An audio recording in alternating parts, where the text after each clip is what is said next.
Sir, if I intervene at this stage of the debate, it is not for the purpose of saying much on the factors which led to devaluation, because that is a matter which has already been dealt with by the finance minister. But I would like to confine my remarks mainly to one aspect of the problem which has been emphasized by more speakers than one, and that is with regard to the effects of devaluation on production in India. It was some comfort to find that in some matters, at least, we had support from strange quarters. I mean, my honorable friends, the previous speakers, who very ably justified the large imports of capital goods which have come to this country in the course of the last year. So far as the effect of devaluation on production is concerned, let us remember that it is not devaluation alone, but two other important factors that have come to play during the last few months. One is our decision to restrict imports, which was announced almost a few days before the announcement of devaluation, which had a resultant effect on the prices of commodities in India, especially on those commodities which were being imported in large bulks during the last 1 year. Secondly, the rise in the cost of production of essential commodities in this country, for which reason, unfortunately, we have not been able to check the rise in the cost of living. Over and above these, devaluation has come.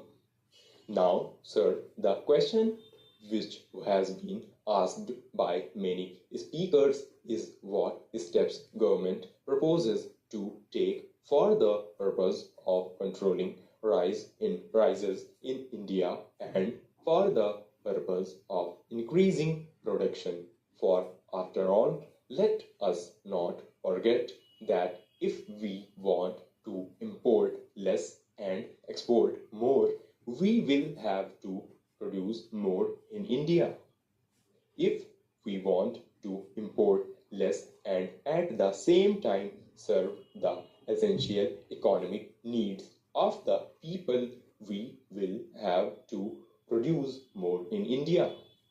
I am not going to take your time in disclosing the large number of schemes which government has prepared in the course of the last 2 years, some of which are ready to be implemented. Now, it will be a very serious matter not only for the government but for the House and the country as well if several schemes have to be postponed.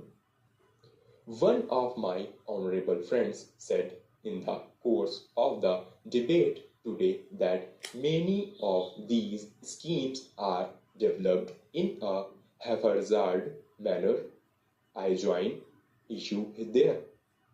We have heard a lot about the need for greater coordination.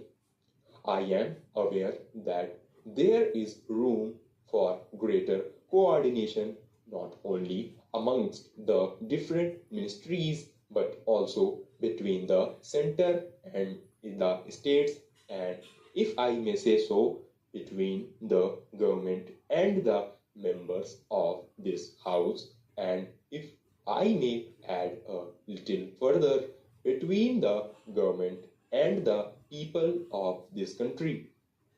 In fact, I feel more and more today that there is considerable cleavage between the government and the people because of lack of information on the part of the people of the steps which government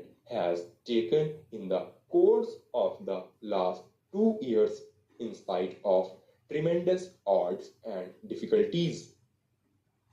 Here, if I may say, in all humility, is a responsibility which members of this house, particularly those belonging to the Great Congress organization, have to take upon themselves. You have to go to the people and have got to inspire them to the needs of the situation, to explain to them what government has done, so that you may get the largest possible response from the people. That gap has come into existence. Let us not throw bouquets at each other and say that government should do it and you should not. But the fact remains that the gap is there, and the question is how that gap can be filled and people's enthusiasm can be fully roused. So far as government's schemes are concerned, I might very briefly allude to one or two schemes so that the House will be able to realize how their non-implementation may adversely affect the economic conditions of the country. The House is aware that we have entered into a contract with a well-known Swiss firm for the manufacture of machine tools. It is a big scheme which will cost India nearly rupees 150 to 280 crores. We are importing today about rupees 80 crores worth machine tools. The Prime Minister pointed out yesterday, and quite rightly, that this is one of the basic industries which must develop in this country if we are going to progress industrially.